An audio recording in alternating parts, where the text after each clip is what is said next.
Salawat dan salam kita haturkan kepada junjungan kita Nabi besar Muhammad sallallahu alaihi wasallam. Kalau kita perhatikan, kita sering lupa bahwa kunci salat itu ada pada wudu.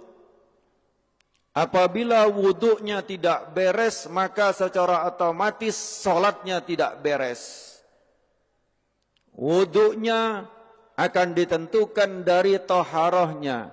Kalau toharohnya tidak beres, maka wudunya akan tidak beres dan salatnya juga akan tidak beres. Rasulullah sallallahu alaihi wasallam dalam satu hadis beliau menyampaikan supaya berhati-hati di dalam buang air kecil. Kenapa? Karena azab kubur yang paling banyak itu adalah al-lisan dan buang air kecil. Bagaimana cara kita untuk supaya kencing itu benar? Supaya kencing itu tuntas. Supaya kencing itu bersih daripada hadas. Bahwa seseorang yang toharoh sering sekali keliru. Kenapa keliru? Karena ngambil gampangnya, ngambil mudahnya, yaitu kencing berdiri. Bapak-bapak sering kencing berdiri, tapi ibu-ibu kencingnya jongkok. Nah, pada kesempatan ini saya ingin menyampaikan bagaimana cara kencing yang benar, kemudian hubungannya dengan kesehatan. Kalau seseorang yang kencing berdiri, bisa saya pastikan dan saya sudah uji coba, ternyata masih ada sisa. Di saat seseorang buang air kecil, dia berdiri, maka posisi kelep seperti ini. Ini, ya toh? Seperti ini. Panjang, ngapunten, di dalam masjid, tapi karena ini kedokteran harus saya sampaikan. Untuk perempuan kantong kencing, terus kemudian ada namanya uretra, saluran yang keluar, itu panjangnya 1 sampai 3 cm untuk yang perempuan.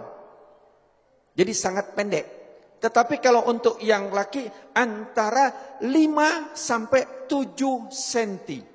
Jadi panjangnya uretra, kalau dalam bahasa kedokteran disebut penis, atau bahasa Indonesia itu yang dinamakan burung, ya toh. Ini panjangnya adalah 5 sampai 7 cm. Nah, dari 5 sampai 7 cm itu kelepnya ada di pangkal. Jadi bukan di ujung. Bukan di ujung daripada burung atau penis tadi, yang ini tadi bukan di ujung. Tetapi di pangkal. Jadi di kantong kencing, di pangkalnya itu inilah tempat kelep. Pernahkah kita bertafakur tentang kelep? Siapa yang membuka dan menutupnya? Hanya Allah Subhanahu wa taala yang memelihara kita. Kalau seandainya dibuka terus, Pak, jelek, buka terus, gimana kira-kira kita? Ngompol semua, Pak. Atau sebaliknya, kalau seandainya nutup enggak buka, gimana kira-kira? Kita enggak karu-karuan, Pak. Enggak usah lama-lama, 1 hari saja nutup enggak karu-karuan. Bagaimana cara toharoh yang benar? Cara toharoh pertama, cara kencing yang benar adalah hendaklah jongkok. Siapa yang mengajarkan kencing berdiri? Itu adalah ibu-ibu.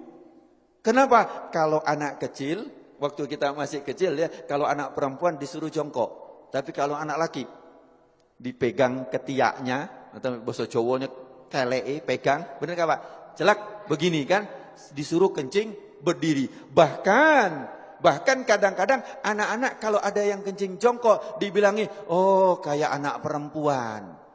Kencingnya kayak anak perempuan. Ini satu ajaran yang perlu kita luruskan. Perlu kita perbaiki bahwa kencing yang benar itu adalah jongkok. Apa hikmahnya? 1, nanti insya Allah saya akan kupas hikmah daripada kedokteran. Bagaimana cara jongkoknya? Yang pertama adalah seseorang kencing jongkok itu saya ngadep ke sana, ini posisi kaki belakang. Jadi maaf, bukan begini. Bukan kaki ini rata, tidak, bukan begini. Ini. Tapi adalah dengan cara, ini saya tunjukkan ke belakang, dengan cara kaki kiri di belakang, gini, kemudian ini, apa bahasa Indonesianya apa ini? Bokong atau pantat, ngapunten ya di masjid ya, tapi saya sampaikan nggak apa-apa ya. Ya, ini terus kemudian diletakkan di sini. Nanti saya ngadep ke sana yang ini. Ini jadi seperti ini. Monggo, kalau ada yang langsung praktek nggak apa-apa, karena belum tentu bisa. Ini. Terus kemudian saya ngadep ke sana. Kaki kanan berada di depan. Jelek, ini tadi di belakang. Ini. Begini. Kaki kanan di depan, kaki kiri di belakang. Ini tidak boleh duduk gini. Jangan begini. Ini najis semua. Jadi ini, monggo. Latihan Pak. Belum tentu bisa. Nanti ini berhubungan dengan toharo. Kalau kencingnya tidak beres, wuduknya pasti tidak beres. Kalau wuduknya tidak beres, sholatnya tidak beres. Nah, ini. Terus kemudian yang kedua, kalau posisi seperti ini, maaf, seperti ini, maka kelep tadi posisinya seperti ini. Dia juntit begini. Sehingga setelah ini habis, dari kantong kencing habis, maka dia masih ada sisa di sini. Masih ada sisa di sini, di saat nanti saya praktekkan. Kencing berdiri. Saya coba, kamar mandi, saya kencing berdiri. Banyak kan, di tempat-tempat itu kan kencing berdiri yang dibuat kayak gini itu kan, banyak Pak. Terus kemudian saya coba sampai habis. Habis sudah saya lihat habis betul. Kemudian saya ambil tisu. Saya letakkan di sini. Saya ingin coba, saya letakkan. Kemudian di saat saya rukuk, saya coba di kamar mandi, saya rukuk. Ternyata ini dapat tekanan basah tisu. Basah. Bagaimana kita sholat, tapi nggak terasa. Kenapa? Karena dia sudah lewat dari klep. Kita pakai celana dalam, ya toh? Pakai celana dalam dari katun. Dari katun atau dari kain. Kira-kira tampak enggak? Enggak tampak, tapi celana dalam kita basah dari urin. Najis enggak celana dalam kita? Bagaimana sholatnya? Bagaimana wuduknya? Ini yang kita lupa. Bagaimana cara benar yang benar? Jadi satu tadi jongkok. Kemudian yang kedua, posisi pundak. Ini pundak kita. Ini bukan lurus. Kalau lurus dia masih segini, maka dijatuhkan. Ini dijatuhkan. Jadi ini seperti ini, bukan lurus begini. Bukan lurus. Tetapi ini jangan gini. Ini jangan. Nah, gini duduknya enak banget. Plek, ini kemudian dijatuhkan. Nah, di saat dijatuhkan itu, maka posisi kelep tadi yang seperti ini, dia akan turun ke bawah. Dia akan turun, akan ngadep ke bawah. Sehingga dia akan keluar habis. Akan habis. Ini. Yang kedua adalah seperti ini. Ini enak banget.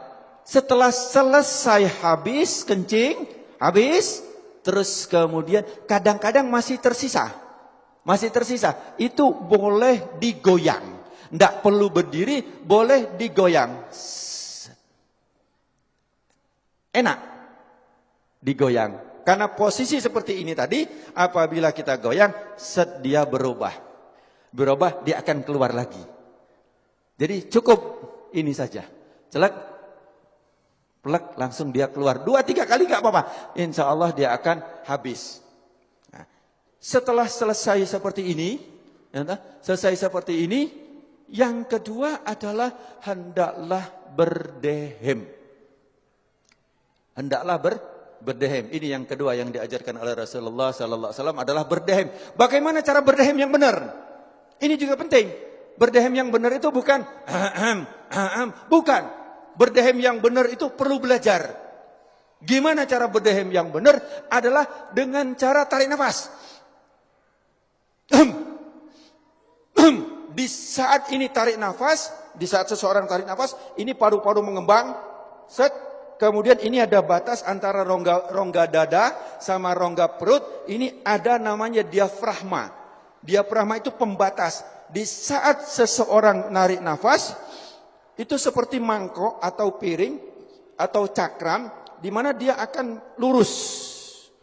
Jadi diafragma di saat kita narik nafas, naik ini, lurus. Terus kemudian di saat kita hentakkan, dia akan cas begini. Di saat begini, dia akan menekan rongga perut, kemudian dia akan menekan daripada kantong kencing. Sehingga yang ditekan adalah bus, bus, bus, dia akan keluar.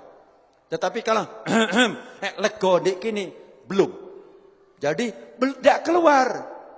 Gampang ya, seolah-olah gampang. Saya belajar berdehem itu 15 hari. Yuk, bagaimana cara berdehem yang benar?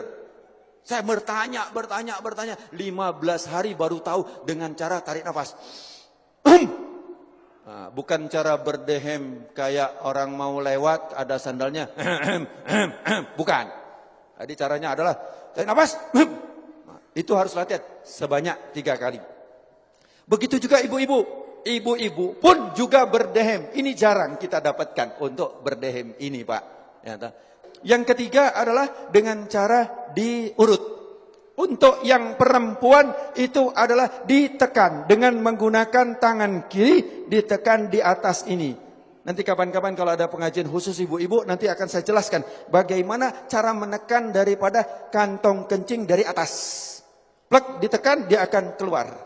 Kalau untuk yang laki-laki, itu adalah dengan cara mengurutnya. Bagaimana cara mengurutnya? Adalah dengan menggunakan tangan kiri, bukan tangan kanan. Kemudian dengan tangan kiri itu cara mengurutnya bukan dilingkarkan. Nah, sebelum saya menceritakan tentang bagaimana cara ngurut, biasanya kadang-kadang ngapunten, ini disentik. Benar, ini disentik, benar. Saya pengajian di mana-mana, itu ternyata, dokter, itu harus disentik, dokter. Nah, kalau disentik seperti ini, tujuannya betul, supaya tuntas. Betul, supaya tuntas. Tapi caranya yang salah. Kenapa? Di saat begini, maka dia akan ke paha sini dan ke paha sini. Celetik, celetik. Dan tidak terasa. Kenapa? Karena kita sudah biasa pakai celana, sehingga tingkat kepekaan daripada ini sudah sangat sedikit, sensitifnya sangat sedikit, sehingga tidak terasa kalau kena hanya percikan 1 atau setengah tetes ke sini dan ke sini. Kemudian kita pun wudhu, kemudian sholat, bagaimana badannya najis, bagaimana celananya najis. Kita seolah-olah selesai, belum. Kemudian yang ketiga adalah dengan cara ditekan. Bagaimana caranya? Bukan dilingkarkan. Jadi bukan dilingkarkan seperti ini, melingkar, bukan. Bukan juga kalau ini jam, lingkar 12, 3, 6, 9. Ya. Bukan jam 3, jam 9, bukan begini. Bukan seperti ini. Tetapi adalah jam 12, jam 6. Jam 12 itu adalah jempol untuk sebagai penahan, penopang. Kemudian yang jari kelingking. Jari apa ini? Kelingking ya, bahasa Indonesia kelingking ya. Jari kelingking ini adalah untuk ditarik ke depan. 1 kali, 2 kali, 3 kali. Dilakukan seperti itu. Kalau untuk yang perempuan dengan cara ditekan. Nanti tempat mana yang ditekan itu khusus untuk ibu-ibu. Ya, bagaimana nanti cara menekan untuk membuang air kecil. Bapak rahimakumullah. Saya ambil satu kesimpulan. Yang pertama, kalau kencing berdiri sudah saya uji coba, sudah saya lakukan, ternyata tidak mungkin kencing berdiri begini. Itu satu, pasti begini. Ya, atau malah begini, maka semakin juntit daripada kelepnya tadi pasti ke atas. Yang kedua, sudah saya coba dengan cara kencing berdiri itu, kemudian dilakukan dengan waktu kita ruku, kita sholat, itu saya coba untuk di kamar mandi ruku, ternyata dia keluar dan saya sudah coba dengan tisu. Jadi bapak-bapak nanti celana dalamnya akan basah, ya toh, tapi nggak kelihatan karena daya serapnya cukup ini, itu kalau kencing berdiri itu akan keluar, tetapi tidak terasa. Kenapa? Karena sudah melalui klep. Kemudian yang ketiga adalah cara hitan yang benar, maka dia tidak ada sisa sama sekali di bawah ini. Kalau masih ada sisa di saat yang tetesan-tetesan yang terakhir, dia akan masuk. Dia akan masuk. Kemudian yang kedua adalah cara duduk yang benar. Cara jongkok yang benar adalah, saya ulangi, kaki kiri di belakang, kemudian ini diletakkan di sini dengan nyaman, dengan enak. Ini. Terus kemudian posisi yang kaki kanan adalah seperti ini, tapi ini jangan dijatuhkan. Sekali lagi, ini bukan dijatuhkan, tapi begini. Jangan bingung, biasa saja, plek, enak, plek, biasa saja. Terus kemudian yang kedua, kalau agak gemuk ini boleh dibuka. Boleh begini, kalau agak gemuk. Yang kedua adalah posisi pundak jangan lurus. Kalau lurus kantong kencing masih seperti ini. Dan posisi daripada klep seperti ini. Harus jong begini. Dengan begini maka posisinya akan ngadep ke bawah, klep akan ngadep ke bawah, ini juga akan tekanan. Ini bisa dilihat, ini dia akan menekan sini, akan ngelipat. Set, dia akan masuk ke dalam. Kedua. Kemudian setelah itu berdehem. Selesai, habis. Kalau belum habis, saya ulangi, begini, boleh begini. Boleh begini. Ya, untuk apa? Supaya dia akan begini, dia akan keluar, akan enggak anyang-anyangan lagi. Terus kemudian yang kedua berdehem. Cara berdehem, tarik nafas. Jangan biasa. Jadi kalau aja belum. Terbukti cara evaluasinya kalau hanya dia di sini. Akan dirasakan di sini. Coba di sini. Tapi kalau tarik nafas pasti di bawah. Dia akan keluar. Tes 3 kali. Setelah itu baru kemudian dengan cara diurut. Tapi sebelum berdehem, sebelum diurut, tadi kita harus geser supaya dia ini.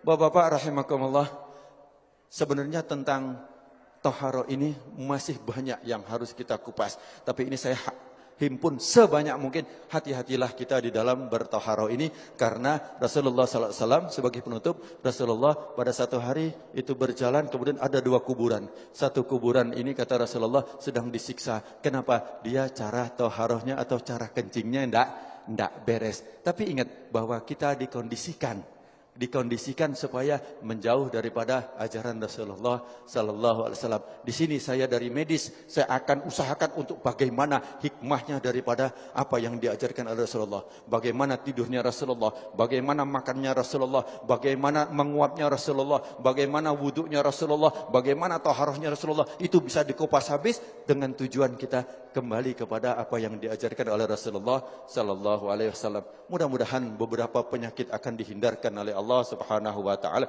Amin Allahumma amin. Al-Fatihah. Al-afu minkum. Assalamualaikum warahmatullahi wabarakatuh. Waalaikumsalam warahmatullahi wabarakatuh. Terima kasih kami